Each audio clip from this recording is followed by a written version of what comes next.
Good afternoon. It's an honor to be here today and to be part of this initiative to raise Merci de réveiller nos consciences pour éviter une nouvelle guerre. Je voudrais aussi tenter de présenter une nouvelle perspective pour l'Iran.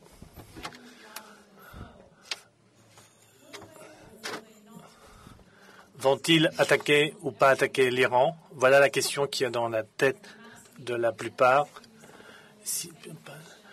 Parce que les médias continuent à déployer le mensonge que l'Iran prépare la bombe atomique.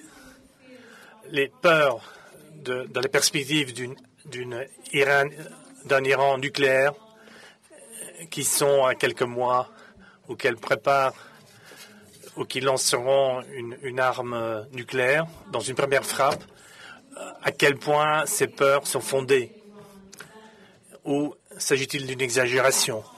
Mon argument principal, c'est que cette hystérie de masse n'a aucune justification par le fait que la République islamique d'Iran a toujours agi comme un joueur, comme un acteur rationnel.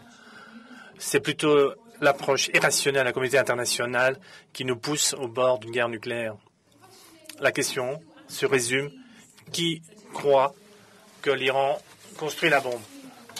Ce n'est pas les officiels américains qui, à plusieurs reprises, ont souligné qu'il n'y avait aucune preuve pour un vrai programme d'armement nucléaire iranien.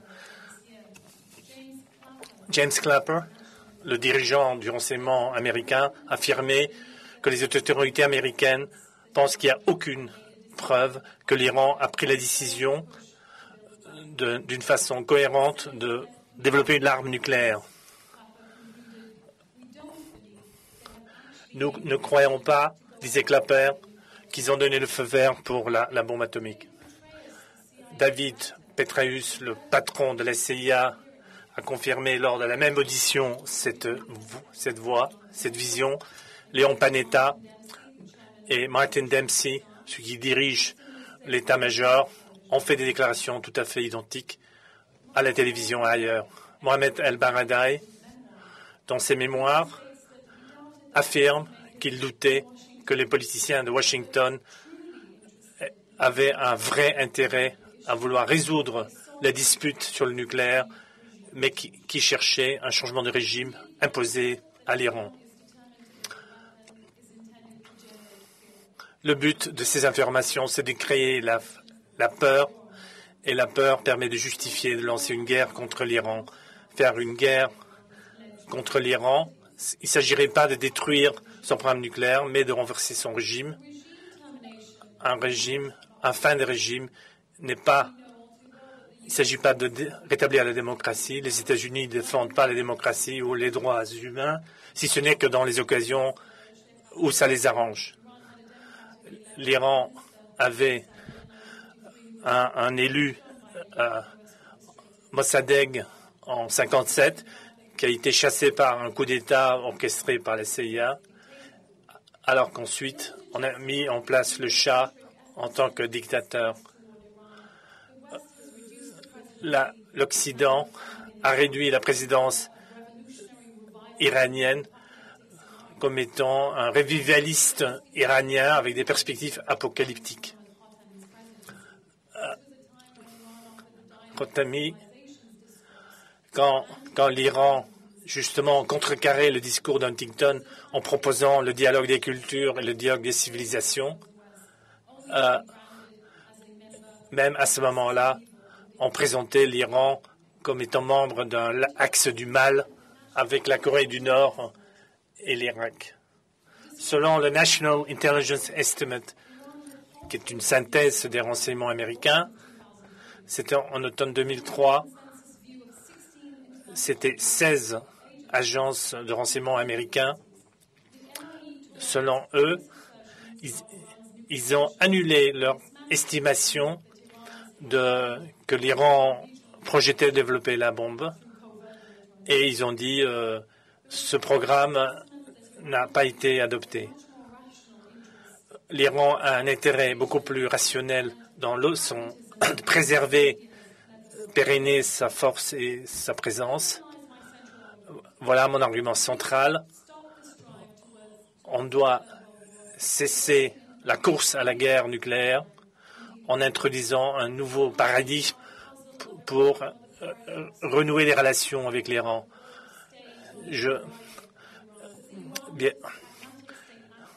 Il faut cesser d'en faire un paria, mais de le prendre comme un acteur responsable, capable de co-organiser des solutions aux problèmes de la région.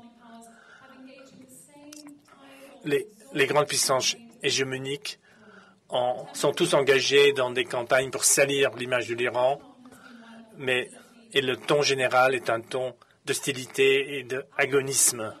Einstein disait que la maladie mentale, c'est de répéter sans cesse la même chose. On le voit dans la politique par rapport à l'Iran. La campagne permanente de les ostraciser ne fait que rajouter à la polarisation, alors qu'il s'agit de discuter de nouvelles stratégies pour empêcher un conflit. Il faut donc des nouvelles approches.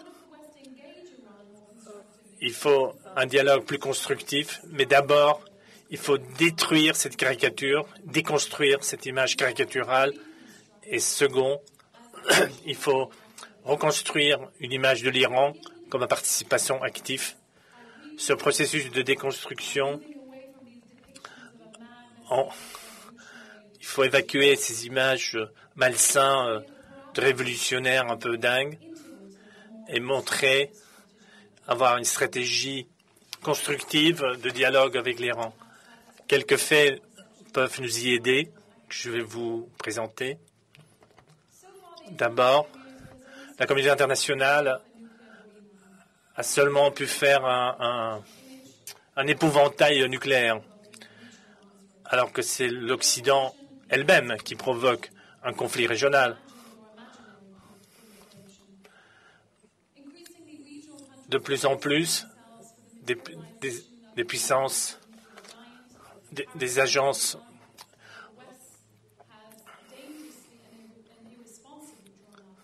les puissances de la région tendent à reprendre l'image de l'Iran dangereuse, développée par l'Occident.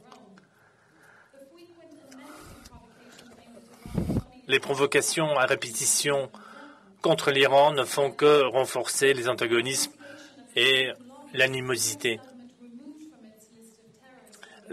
Par exemple, le gouvernement américain a enlevé de sa liste d'organisations terroristes le MEK, qui est un mouvement totalement opposé au gouvernement iranien. Dana Rohrabacher a fait aussi voter une résolution proposant de découper l'Iran selon des lignes ethniques.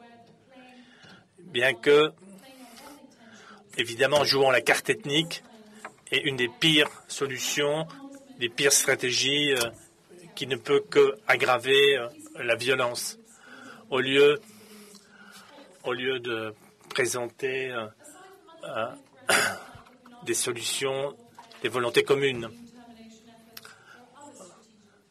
Il y a d'autres menaces stratégiques.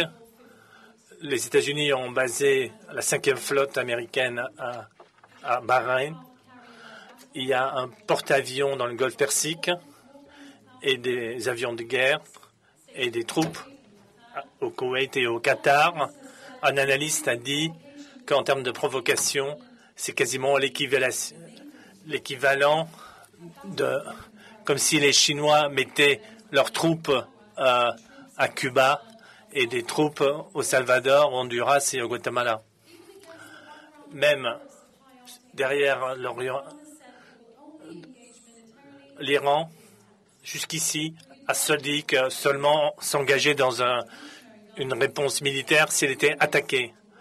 Ils ont dit on ne commencera pas une guerre, mais si quelqu'un nous attaque, on lancera des offensives répétées. Mais ce qui compte ici, c'est la phrase « nous ne commencerons pas une guerre ». Même dans les circonstances les plus irrationnelles, l'Iran continue à avoir une voix rationnelle. en dépit de toutes les menaces les plus folles, c'est quasiment irrationnel pour l'Iran de ne pas se retirer du traité de non-prolifération. Pardon. Ce n'est pas le régime fanatique décrit par les médias. Il n'y a pas d'histoire d'aventurisme militaire dans la période récente. Même il y a une diplomatie iranienne assez sophistiquée. C'est souvent les intérêts nationaux.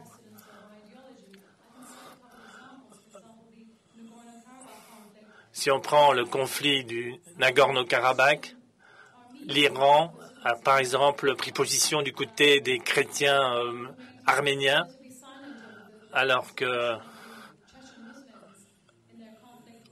par exemple, ils ont tenté d'être une position très modérée sur les attaques contre les musulmans en Tchétchénie.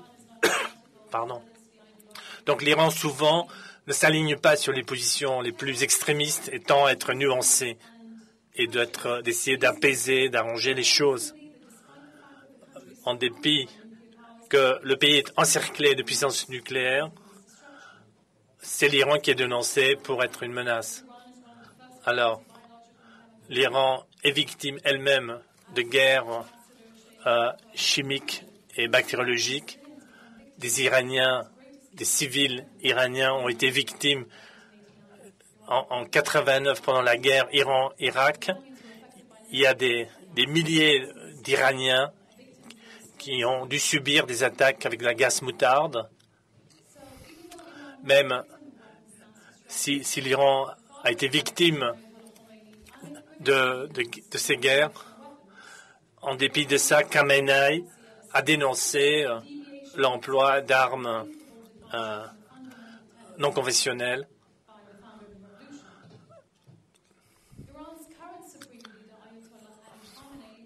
Ali Khamenei a lancé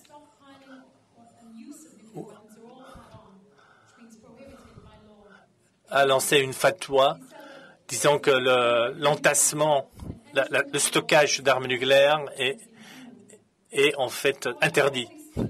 En dépit de toutes ces déclarations, ils sont présentés, soit on n'en parle pas, soit on les présente comme de la malice, comme des ruses sophistiquées.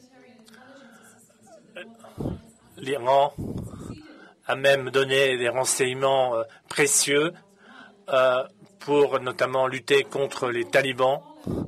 Suite au James Durbin a confirmé, un officiel américain, confirmé que l'Iran avait joué un rôle extrêmement positif en Afghanistan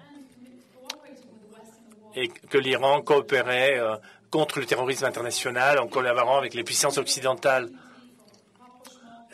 Évidemment, c'était un moment de rapprochement qu'on aurait pu saisir pour changer la donne. Rien a été fait pour saisir cette occasion. Mohamed Khatami a tenté de résoudre le problème de l'issue nucléaire. En 2003, le Téhéran s'était engagé à la transparence et de signer donc le protocole supplémentaire du traité de non-prolifération en donnant plus d'autorité aux inspecteurs.